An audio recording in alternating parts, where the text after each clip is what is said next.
Hey everyone, welcome back to Heaven Cater. I am Anitha and today we have a truly amazing story for you. We are going back over 500 years to the quiet green fields of southeast England, where one of the greatest sports in history was born.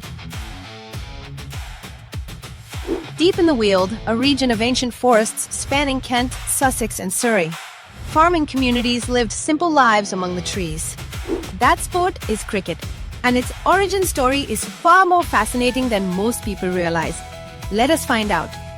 Historians believe cricket originated in the sheep grazing clearings of the Weald, possibly as far back as Saxon or Norman times. Shepherds kept the grass short with their flocks. These flat, closely cropped clearings became natural playing fields for local children. Young boys would gather after their chores and hit balls made of rags, wool, or even stones with sticks, branches, and shepherd's crooks. Nobody wrote rules down back then. These children were simply playing in the fields after a long day of work. The bat may have started as a shepherd's crook or a simple stick. The ball was likely a matted lump of sheep's wool tied with string. And the target, probably a wicket gate, a small wooden gate used to pen sheep. The batsman had to defend it from the bowler. In fact, the word wicket literally means a small gate. That is where the cricket term comes from. There were no formal fielding positions, no umpires, and no boundaries. The boys just played until they got tired or it got dark. For generations, this rough little game was passed from child to child in the villages of the Weald, completely unrecorded. The very first written record of cricket comes from a court case in the year 1598. In the town of Guildford, Surrey, a land dispute went to court. A 59-year-old coroner named John Derrick was called as a witness. Derrick testified that as a schoolboy around 1550, he and his friends did run and play at cricket on that very land. This court document is the oldest universally accepted reference to cricket in recorded history. So by 1550, children were already playing cricket. The game is even older than that document. But where does the word cricket itself come from? Historians have debated this question for centuries. One theory says it comes from the Old French word criquet, meaning a wooden post or stake, the ancestor of today's stumps. Another theory links it to the Middle Dutch word crick, meaning a stick or staff, brought by Flemish immigrants. Southeast England had strong trade links with Flanders. Flemish weavers settled in the Weald for the wool trade, bringing their language with them. Third theory connects it to the Flemish word kriekstoel, a low stool that may have resembled the early wicket target.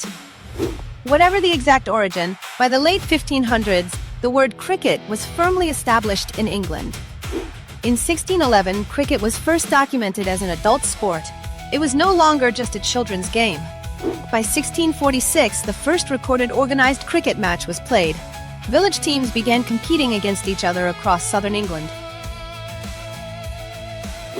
This was a turning point. Cricket went from a children's pastime to a proper organized sport. Wealthy landowners began sponsoring teams. Local experts emerged as early professionals, paid to play for the best sides. In 1709, the first match using county names was recorded. Cricket was becoming a serious business. And where there is competition, there is money. Gambling arrived, and it changed everything. By the late 1600s, enormous sums of money were being wagered on cricket matches across England. Huge crowds gathered to watch. Cricket matches became the biggest social events in the English countryside. Noble families would sponsor entire village teams and bet hundreds of pounds on every single result.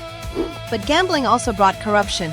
Matches were fixed, fights broke out over disputed results, and courts had to intervene. The need for proper rules became urgent. Without a standard code, every match ended in chaos and dispute. And that is where one tiny village in Hampshire stepped in and changed cricket forever. This is Broadhalfpenny Down in Hambledon, Hampshire. In the 1750s, it became the cradle of modern cricket. The players met at the Bat and Ball Inn beside the ground. It was here that the club's rules were debated and recorded. The Hambledon Cricket Club was founded around 1750, and it dominated English cricket for 3 decades. Hambledon attracted the finest cricketers in England. They regularly beat all England sides despite being just a village club.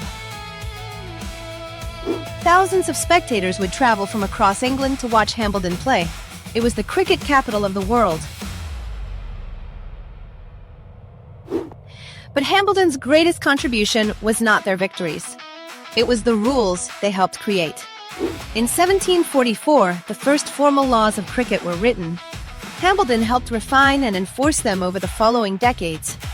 In 1771, a batsman named Thomas White appeared with a bat as wide as the wicket itself. The Hambledon players were outraged. Just 2 days later, Hambledon ruled that bats could be no wider than 4¼ inches. That rule still stands today. In 1775, bowler Lumpy Stevens bowled 3 deliveries that passed clean through the 2-stump wicket without hitting a thing. The outrage led to cricket's most important equipment change. The 3rd stump was added, closing the gap forever. They also introduced leg before wicket, defined the bowling crease, and set the pitch at 22 yards. For 30 glorious years, Hambledon was the heart of English cricket. But by the 1780s, power was shifting to London. In 1787, an ambitious businessman named Thomas Lord opened a private cricket ground in Marylebone, London. Lord hired workers to prepare the finest pitch in England. He wanted to create the ultimate home for cricket. That ground would move twice over the years, but it kept his name, Lord's Cricket Ground, the home of cricket. Lord's quickly became the most prestigious cricket venue in England. Every cricketer dreamed of playing there. At Lord's, the Marylebone Cricket Club, the 1200, was founded in 1787 by wealthy cricketers and aristocrats. The MCC took over the laws of cricket from Hambledon and became the sole guardian of the rules of the game. They standardized everything: the pitch dimensions, the weight of the ball, the height of the stumps, and the rules of dismissal. To this day, the 1200 remains the custodian of the laws of cricket. Lord's is still revered as the home of cricket worldwide.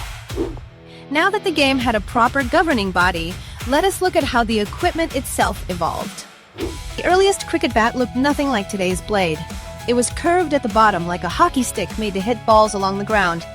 When bowlers began pitching the ball through the air in the 1760s, the bat changed. It became flat and made from English willow. English willow was the perfect wood, light, strong, and springy. It gave the batsman power and control. The ball evolved too.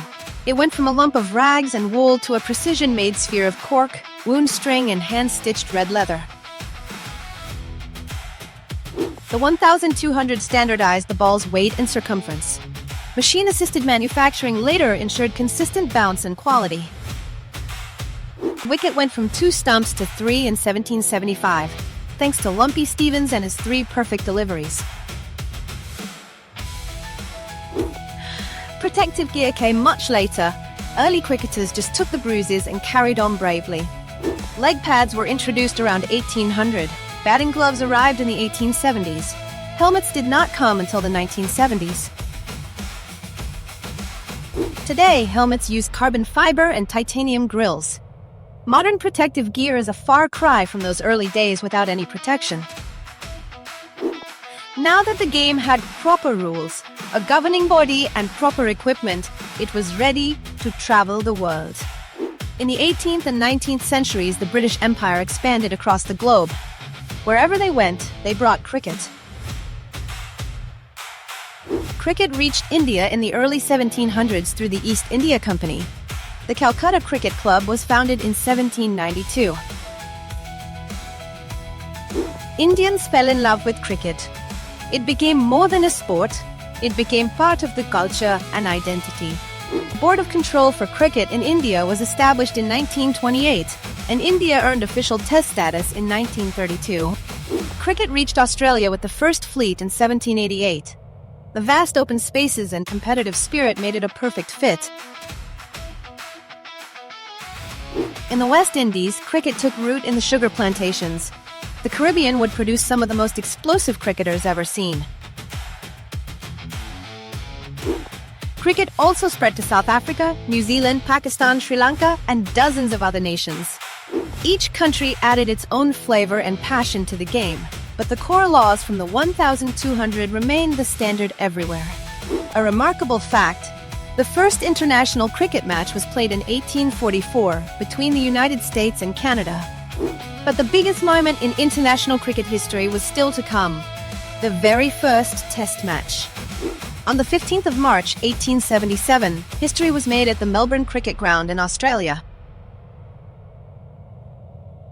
Australia and England faced each other in the very first official Test match. The atmosphere was electric. Australia won that historic first Test by 45 runs. The home crowd erupted in celebration. International cricket had truly begun. That first Test sparked the greatest rivalry in cricket history, England versus Australia. In 1882, Australia beat England at the Oval. A satirical obituary declared English cricket had died and the ashes taken to Australia. A tiny terracotta urn said to contain the ashes of a burnt cricket bale became the most famous trophy in cricket history. The ashes became the greatest rivalry in cricket. England and Australia have been fighting for that tiny urn ever since. Test cricket grew fast. South Africa joined in 1889, the West Indies in 1928, and India in the 30s. By the early 20th century, Test cricket was the pinnacle of international sport. But the game was far from done evolving. In 1909, the Imperial Cricket Conference was formed, the ancestor of today's ICC. Cricket now had a world governing body. In the late 1970s, Australian media tycoon Kerry launched World Series cricket and turned the sport upside down. Packer introduced colored uniforms, white balls, night cricket under floodlights, and professional player contracts. Cricket became entertainment. Then in 1975, the very first Cricket World Cup was held in England. It changed the game forever. The West Indies won that first World Cup in a thrilling final at Lord's. One day international cricket had arrived as a major spectacle. In 1983, India stunned the world by winning the World Cup, defeating the mighty West Indies. Cricket fever swept India. Then came 2020 cricket in 2003, even shorter, even faster, packed with action. The first T20 World Cup was held in 2007. India won it with a dramatic final, and T20 fever gripped the cricketing world. The Indian Premier League launched in 2008 and transformed T20 cricket into a global entertainment spectacle worth billions. The IPL brought Bollywood glamour, massive prize money, and players from every country. Cricket had never seen anything like it. Technology has revolutionized modern cricket. The decision review system, Hawkeye, Ultra-Edge, and LED stumps have changed the game forever. LED stumps and bails that flash on impact were introduced in 2014, bringing a spectacular visual element to dismissals. Today, cricket is played by over 106 member nations of the International Cricket Council across every continent. From 5-day test matches to 3-hour T20 blasts, cricket offers something for every fan: patience, strategy, drama, and raw explosive power. And it all traces back to those barefoot children in the Weald of England, hitting a wool ball with a shepherd's crook on a muddy green clearing. That is the beautiful, unlikely, extraordinary origin of cricket, from a children's game to a sport that unites the entire world. If you enjoyed this video, smash that subscribe button right now. Every single subscription means the world to us. And do not forget to click on that bell icon right next to subscribe. That way you will get notified every time we upload a brand new video. Thank you so much for watching. I am Anitha and I will see you in the next one. Bye bye.